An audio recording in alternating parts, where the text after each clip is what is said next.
The Dhammapada, Chapter 19. The Just.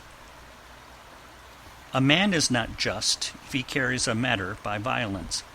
No, he who distinguishes both right and wrong, who is learned and leads others, not by violence, but by law and equity, and who is guarded by the law and intelligent, he is called just. A man is not learned because he talks much.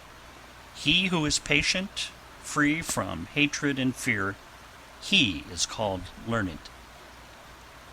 A man is not a supporter of the law because he talks much, even if a man has learnt little, but sees the law bodily. He is a supporter of the law, a man who never neglects the law. A man is not an elder because his head is gray. His age may be ripe, but he is called old in vain. He in whom there is truth, virtue, love, restraint, moderation, he who is free from impurity and is wise, he is called an elder. An envious, greedy, dishonest man does not become respectable by means of much talking only, or by the beauty of his complexion. He in whom all this is destroyed and taken out with the very root, he, when freed from hatred and wise, is called respectable. Not by tonsure does an undisciplined man who speaks falsehood become a samana. Can a man be a samana who is still held captive by desire and greediness? He who always quiets the evil, whether small or large, he is called a samana, a quiet man, because he has quieted all evil. A man is not a mendicant or bhikksu simply because he asks others for alms. He who adopts the whole law is a bhikksu, not he who only begs. He who is above good and evil, who is chaste, who with knowledge passes through the world, he indeed is called a bhikksu. A man is not a muni because he observes silence, if he is foolish and ignorant, but the wise who, taking the balance, chooses the good and avoids evil, he is a muni, and is a muni thereby. He who in this world weighs both sides is called a muni. A man is not an elect, an araya, because he injures living creatures. Because he has pity on all living creatures, therefore is a man called araya. Not only by discipline and vows, not only by much learning, not by entering into a trance, not by sleeping alone, do I earn the happiness of release which no worldling can know. Bhikksu, be not confident as long as thou hast not attained the extinction of desires. End of chapter 19. Chapter 20. The Way. The best of ways is the eightfold, the best of truths, the 4 words, the best of virtues, passionlessness, the best of men, he who has eyes to see. This is the way. There is no other that leads to the purifying of intelligence. Go on this way. Everything else is the deceit of Mara, the tempter. If you go on this way, you will make an end of pain. The way was preached by me when I had understood the removal of the thorns in the flesh. You yourself must make an effort. The Tathagatas, the Buddhas, are only preachers, The thoughtful who enter the way are freed from the bond of Mara. All created things perish. He who knows and sees this becomes passive in pain. This is the way to purity. All created things are grief and pain. He who knows and sees this becomes passive in pain. This is the way that leads to purity. All forms are unreal. He who knows and sees this becomes passive in pain. This is the way that leads to purity. He who does not rouse himself when it is time to rise, who, though young and strong, is full of sloth, whose will and thought are weak, that lazy and idle man will never find the way to knowledge. Watching his speech, well restrained in mind, let a man never commit any wrong with his body. Let a man but keep these 3 roads of action clear, and he will achieve the way which is taught by the wise. Through zeal, knowledge is gotten. Through lack of zeal, knowledge is lost. Let a man who knows this double path of gain and loss thus place himself, that knowledge may grow. Cut down the whole forest of lust, not a tree only. Danger comes out of the forest of lust. When you have cut down both the forest of lust and its undergrowth, then, bhikkhus, you will be rid of the forest and free. So long as the love of man towards women, even the smallest, is not destroyed, so long is his mind in bondage, as the calf that drinks milk is to its mother. Cut out the love of self, like an autumn lotus, with thy hand. Cherish the road of peace. Nirvana has been shown by Sugata, the Buddha. Here I shall dwell in the rain, here in winter and summer. Thus the fool meditates, and does not think of his death. Death comes and carries off that man, praised for his children and flocks, his mind distracted, as a flood carries off a sleeping village. Sons are no help, nor a father, nor relations. There is no help from kinsfolk for one whom death has seized. A wise and good man who knows the meaning of this should quickly clear the way that leads to nirvana. End of chapter 20. Chapter 21. Miscellaneous.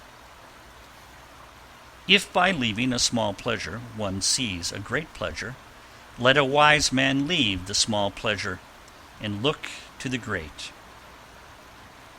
He who, by causing pain to others, wishes to obtain pleasure for himself, he, entangled in the bonds of hatred, will never be free from hatred. What ought to be done is neglected. What ought not to be done is done. The desires of unruly, thoughtless people are always increasing.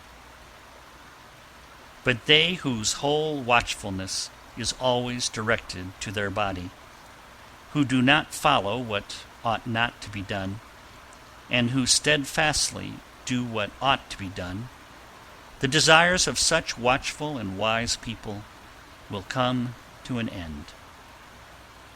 A true Brahmana goes scatheless, though he have killed father and mother, and 2 valiant kings, though he has destroyed a kingdom with all its subjects. A true Brahmana goes scatheless, though he have killed father and mother, and 2 holy kings, and an eminent man besides. The disciples of Gautama Buddha are always well awake.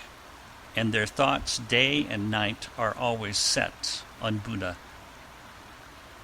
The disciples of Gautama are always well awake, and their thoughts day and night are always set on the law.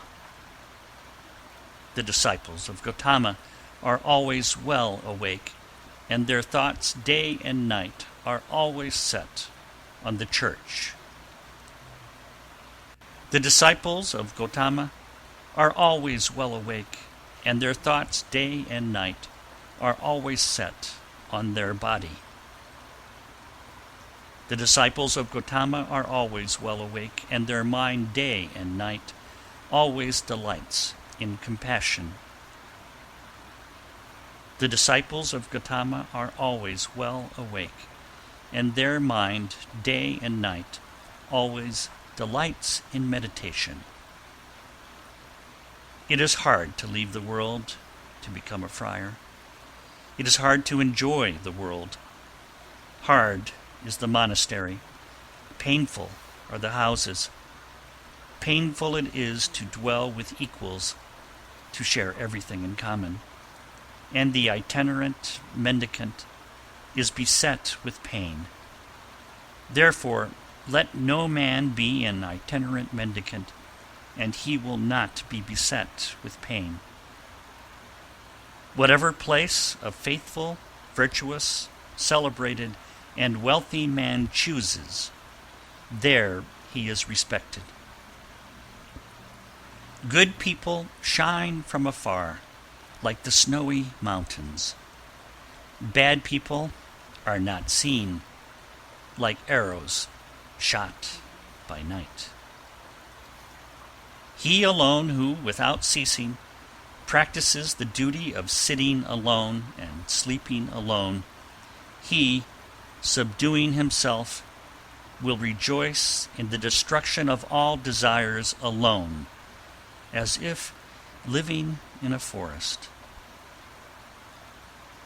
End of chapter 21. Chapter 22. The Downward Course. He who says what is not goes to hell. He also who, having done a thing, says, I have not done it. After death both are equal. They are men with evil deeds in the next world. Many men whose shoulders are covered with the yellow gown are ill-conditioned and unrestrained. Such evildoers by their evil deeds go to hell. Better it would be to swallow a heated iron ball, like flaring fire, than that a bad, unrestrained fellow should live on the charity of the land. 4 things does a reckless man gain who covets his neighbor's wife: a bad reputation, an uncomfortable bed, thirdly, punishment, and lastly, hell. There is bad reputation, and the evil way to hell. There is the short pleasure of the frightened in the arms of the frightened, and the king imposes heavy punishment. Therefore let no man think of his neighbor's wife. As a grass blade, if badly grasped, cuts the arm, badly practiced asceticism leads to hell. An act carelessly performed, a broken vow, and hesitating obedience to discipline, all this brings no great reward. If anything is to be done, let a man do it. Let him attack it vigorously. A careless pilgrim only scatters the dust of his passions more widely. An evil deed is better left undone, for a man repents of it afterwards. A good deed is better done, for having done it, one does not repent. Like a well-guarded frontier fort, with defenses within and without, so let a man guard himself. not a moment should escape, for they who allow the right moment to pass suffer pain when they are in hell. They who are ashamed of what they ought not to be ashamed of, and are not ashamed of what they ought to be ashamed of, such men, embracing false doctrines, enter the evil path. They who fear when they ought not to fear, and fear not when they ought to fear, such men, embracing false doctrines, enter the evil path. They who forbid when there is nothing to be forbidden, and forbid not when there is something to be forbidden, such men, embracing false doctrines, enter the evil path. They who know what is forbidden as forbidden, and what is not forbidden as not forbidden, such men, embracing the true doctrine, enter the good path.